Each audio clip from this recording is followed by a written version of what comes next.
ஒரு குழந்தைக்கு பல் முளைக்கும் முன்பே இந்த சினிமா மீசையை முளைக்க வைத்து விடுகிறது. ஏனென்றால் இந்த அழுக்கு திரை சலவை செய்யப்படுமா? இல்லை எனில் மக்களை சுருள வைக்கும் திரைப்பட சுருளை எல்லாம் ஒரு தீக்குச்சிக்கு தின்ன கொடுப்போம்.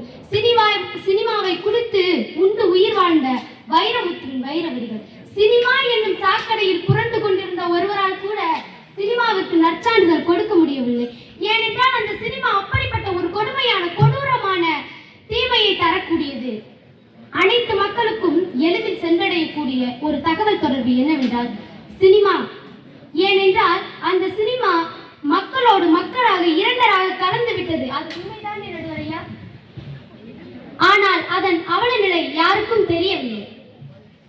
நடிப்பு துறையில் நடைபெறும் அவலங்கள், ஒழுக்க சிதைவுகள், கோடிகளில் பணம் புரண்டும் நிம்மதியற்ற வாழ்க்கை, தற்கொலைகள், அதிகமான ஆபாசங்கள், அதிகமான விவகாரத்துக்கள், இயற்கையாக ஏற்படக்கூடிய காம உணர்வை முக்கால் நிர்வாணத்துடன் நடித்து விரசத்தை தூண்டி பணத்துக்காக எதையும் செய்யும் நடிகைகள், மனிதனை மிருகமாக்கும் குரூர சிந்தனை கொண்ட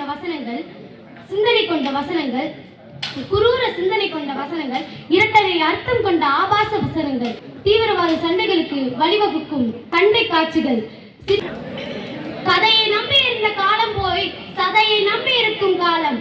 கருத்தம்மா அப்படின்னு ஒரு படம் எடுத்தா அதுல செவத்தம்மாவை போட்டாதான் படம் ஓடுமா?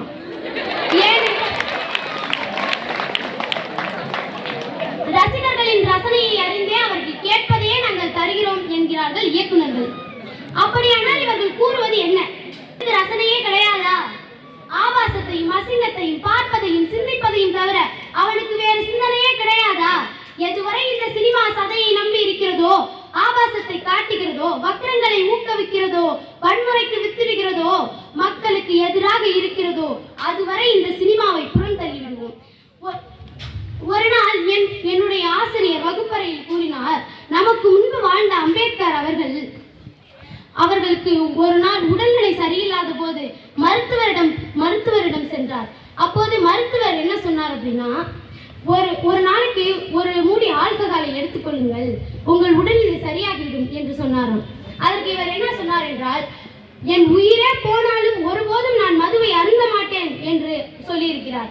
அது போல யாராவது இங்க என் உயிரே போனாலும் நான் சினிமாவை பார்க்க மாட்டேன் என்று சொல்லுவீர்களா? ஆனா சினிமாவை பார்த்தா ஒவ்வொருவரோட சிந்தனை, பழக்க வழக்கங்கள் எல்லாமே மாறும். அதனால் நான் என்ன கூறுகிறேன் என்றால், சினிமாவால் ஏற்படும் தீமைதான் அதிகம் என்று கூறி எங்கள் அணியை வெற்றி பெற செய்யுமாறு அன்புடன் கேட்டுக்கொண்டு நன்றி, வணக்கம்.